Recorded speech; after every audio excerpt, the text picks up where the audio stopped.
They officially announced, not that we know it was going to be a setup, but a JLA movie is coming, probably 2017 or 2018. So we kind of know, we discussed in earnest about how Batman vs. Superman is trying to shove in all these characters. Wonder Woman, Gal Gadot's been cast. They're going to have, the Cyborg guy in there. There's rumors that they're going to have maybe the Flash have a cameo. And then I think maybe even Robin or something. I don't know. They're going to throw shit at Batman vs. Superman just to build to this JLA movie. They're going to rush it. And I don't think it's going to be... I don't know how JLA is going to be, but Batman vs. Superman I think is going to be a clusterfuck just from the start. Here's my take on it, and I'm not going to get all worked up like I usually do about this, but Zack Snyder is also in charge of JLA. Okay? Woo! It's going to fuck off. It's going to suck. Don't even do that in fake near me. I will lunge across this table and I will eat you. Awful human. So my problem is you think Spider-Man 3 had too much shit in it, or Amazing Spider-Man 2 had too much stuff. The amount of crap they're going to have to stuff into, Batman vs. Superman to even get JLA remotely set up is going to be insane.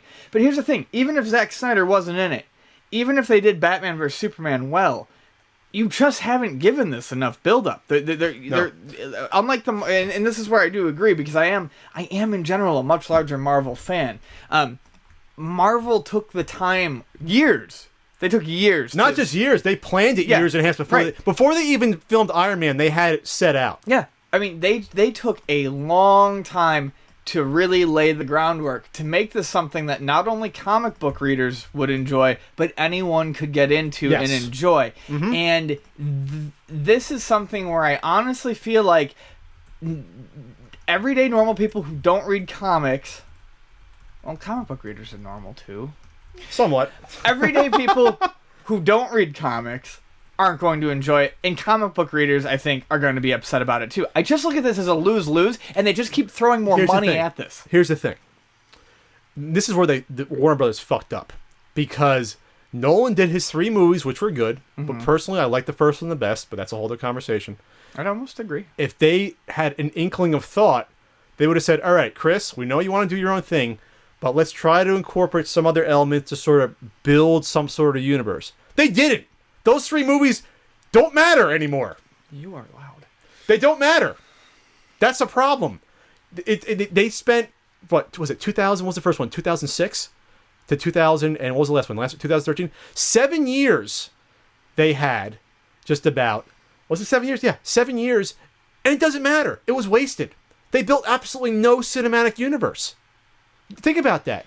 In 7 years, Marvel, 7 years is next year for Marvel's universe. Right. 2008. By that point, you would have what, 9 or 10 Marvel movies, including 2 Avenger movies? Yeah. In 7 years versus 7 years of a trilogy of 3 Batman movies that now don't exist anymore as far as the new movies are concerned. That just shows not... I don't understand who's in charge at Warner Brothers. Well, and I feel like get to that point. I feel like one of the larger problems that's kind of, I don't know, people don't think about it is the Nolan Batman movies, and I haven't seen the third one, but let's just say you love or hate the third one because I know it divides people. He set a bar for those kinds of movies, and people going into it are going to expect something very different than what they're going to get out of it now. It's almost like because they didn't spend the time to build the universe, and because they did those Batman movies so well, or at least to a fairly high degree for most people, anything that comes after it just, I mean... Yeah, they don't matter as much. Superman, Man of Steel did not do that well at the box office. It didn't. I heard it did. I read that it did, and that's why they kept Zack Snyder on. It didn't do as well as any of the Marvels, though. That's what I mean. It didn't do like, holy shit, we have to do this. We have to build this up. But they saw Avengers, and they're like, Warner Bros. Like, wow, Avengers did a huge amount of money, the most money of any movie. That's because they built to it. Right.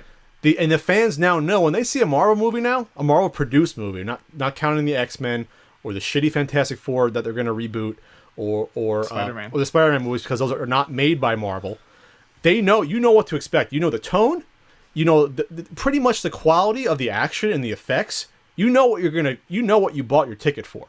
People didn't know what they were gonna buy when they saw Man of Steel. They didn't know what they were buying, and that's why it got very lukewarm mediocre reviews. It was like, eh.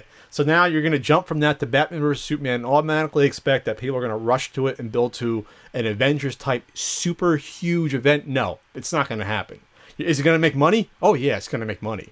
But you're not going to come away with the sort of same feeling as, wow, this is something special. It's going to make, wow, we just saw a Batman and Superman movie together. Or, well, this was a cash-in. Or this was a cash-in, exactly.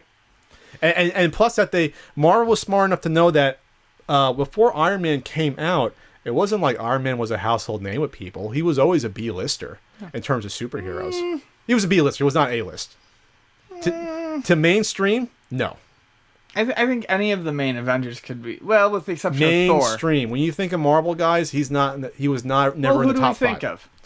Okay, Captain America, Spider-Man's the head honcho, Hulk, Wolverine, probably some of the other X-Men characters. I mean, I agree with everything you said, but I feel like Iron Man was definitely up there and has been. Maybe it's. I think you're biased because you know comics. I'm sure people that don't know comics don't know who Iron Man is. No, I realize I might be biased because my Iron Man was like my dad's favorite comic book character. But even when talking to comic book Silver fans, Surfer. Okay, Iron Man is way above Silver Surfer. Thor was, I think, more. Thor was above. Iron Man was above Thor in terms of recognition. Ask Frank about that, because we're in California. Thor was always big, he said, with the surfers, and obviously Silver Surfer was. I don't think Iron Man... Well, you can't take the West Coast. I'm just saying overall. He wasn't a huge guy. In the pantheon of superheroes, before Iron Man came out... Whoa. We were about to start one of those stereotypically awful conversations that I don't want to get into. About what? The pantheon of superheroes? Yes, about rankings and who's better. I'm just saying. You never saw a parade float of Iron Man. You saw Spider-Man, you saw Batman, you saw Superman, you saw Hulk. You didn't see Iron Man. My whole point is this, that Marvel was smart enough to get it right from the get-go, to put out a quality movie.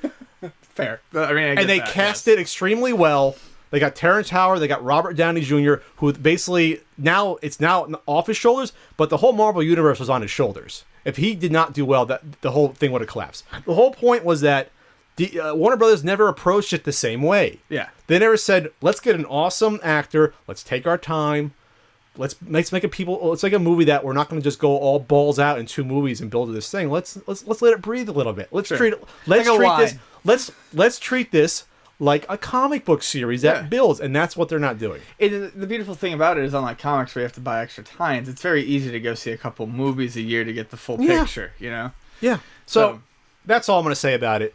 I don't know what they're going to do. I forgot about the Green Lantern movie, which is not going to figure into this either. No. That movie only came out like 4 years ago, and already people forget about it. Even that long ago? 3 years, whatever it is. I saw it once and never to see again. It wasn't a bad movie. It wasn't a good movie. The whole point was that's not going to even figure into this. I don't think Ryan Reynolds is going to come back for this JLA movie. They're probably going to recast Green Lantern, so what the hell? Anyway, that's all. No curse. You did very well, Ian. I'm proud of you.